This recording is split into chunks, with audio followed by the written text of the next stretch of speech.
Bonjour. Alors, aujourd'hui, je vais vous parler de la tension qui existe sur la promotion immobilière et je vais vous expliquer pourquoi finalement ça ne va pas baisser, malheureusement. Euh, alors en 2019, Édouard Philippe a demandé à Monsieur Laglaise, donc Édouard Philippe était Premier ministre, de réfléchir à un système parce qu'il trouvait que le prix du foncier ne permettait pas en fait aux promoteurs de sortir des appartements à des prix corrects pour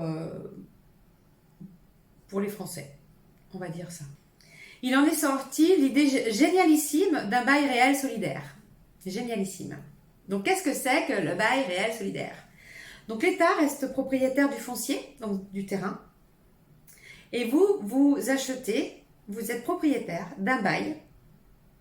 Et ce bail, en fait, est assorti à une propriété matérielle, en fait, à des murs dans lesquels vous allez habiter. Vous n'êtes pas réellement propriétaire des murs, mais vous êtes propriétaire du bail. D'accord? Donc, quand vous vendez en fait votre bien immobilier, vous vendez votre bail avec la durée restante, avec le loyer que vous devez payer à l'État pour, pour le foncier. Donc voilà l'idée génialissime que monsieur Édouard Philippe et monsieur Laglaise ont eue pour permettre aux citoyens d'accéder plus facilement à la propriété. Et c'est un leurre.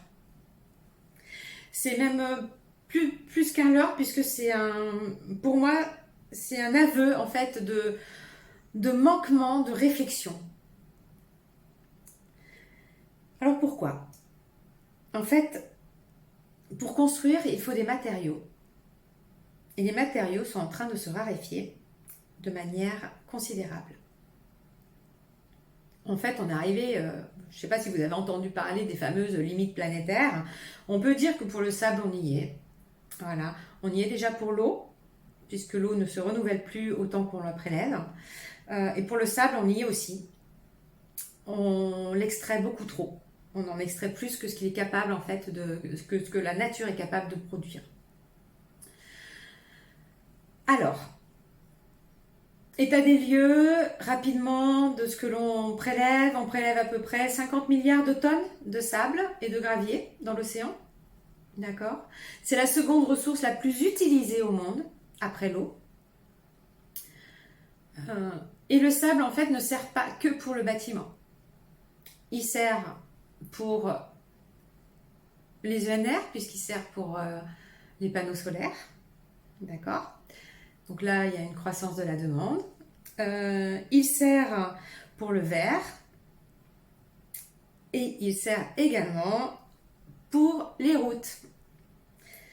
Alors, on va parler vite fait de la 69. Outre l'impact que ça a sur l'artificialisation des sols, sur des arbres qui sont détruits. Or, on sait que les arbres sont précieux. Outre le fait que les voitures vont circuler, imaginons que ça soit que des voitures électriques, mais non, pas que ça. En fait, ça demande énormément de sable. Pour 1 km d'autoroute, il faut entre 20 000 tonnes et 30 000 tonnes de sable. Est-ce que vraiment, aujourd'hui, on a besoin de ça? Je me pose sérieusement la question. Prélever en fait du sable dans l'océan, quelles en sont les conséquences? Alors déjà, il n'y en a plus énormément. Voilà. Mais en plus de ça, ça favorise l'érosion du littoral. Aujourd'hui, 70% des côtes dans le monde sont érodées.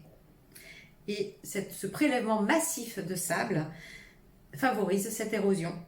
Qui dit favorise l'érosion, donc une érosion du littoral qui avance, fait que des villes sont en train de disparaître. Voilà, nous avons ici dans notre secteur la fameuse image du Signal à Soulac, mais il y a des villes complètes qui sont déménagées aujourd'hui. Ouais.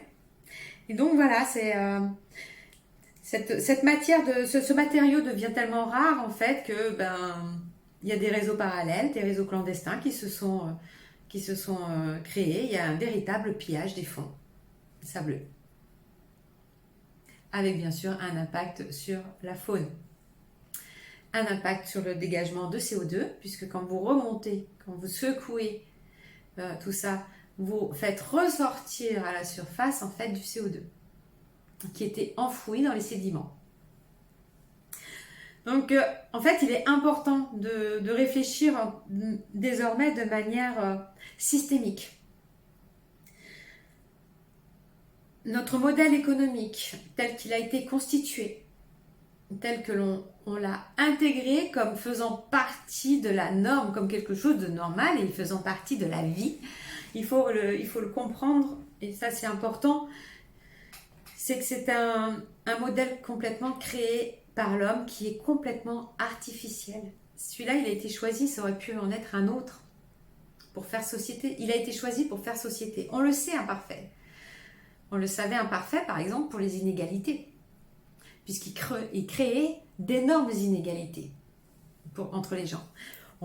Et là, on en a un exemple faramineux qu'on vient de vivre avec cette fameuse planche à billets qui a enrichi les riches et appauvri les pauvres, et qui continue d'appauvrir les pauvres. Puisque maintenant, il y a une espèce de rattrapage.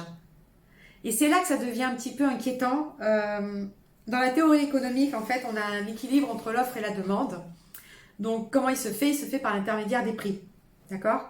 Donc, en fait, s'il y a plus de demandes que d'offres, les prix montent jusqu'à ce que ça s'équilibre. Mais ça, c'est dans le monde de oui-oui. Parce que dans un monde où, en fait, il y a une rareté des ressources, comment voulez-vous que le prix s'équilibre? D'accord? Et là, on arrive finalement à une notion qu'il ne faut pas perdre de vue, parce que, et ça, les scientifiques nous alertent en permanence, c'est sur le fait qu'on ait beaucoup moins de ressources disponibles va créer des tensions géopolitiques. Voilà. Et on le voit, hein. C'est en train d'arriver. Tout est en train de monter en tension. Voilà. Et ça, malheureusement, on ne veut pas l'entendre. On préfère entendre un discours, la crise et la transition écologique, la transition énergétique, on va la faire. Allez, vive la bagnole, hein, parce qu'on aime la bagnole. Mais pour la bagnole, il faut énormément de cuivre. Et le cuivre est en quantité finie. Et pour extraire du cuivre, comme du fer, comme n'importe quel matériau, l'aluminium, il faut beaucoup d'eau et de l'eau propre, de l'eau pure. Alors, par exemple, actuellement, 40% des gisements que l'on connaît, hein, des gisements miniers de cuivre, qui sont connus, qui ont été découverts, se trouvent en Amérique du Sud. D'accord? Donc, je viens de vous dire en fait que pour extraire ces métaux, il faut beaucoup d'eau. Or, aujourd'hui, on prélève beaucoup trop d'eau.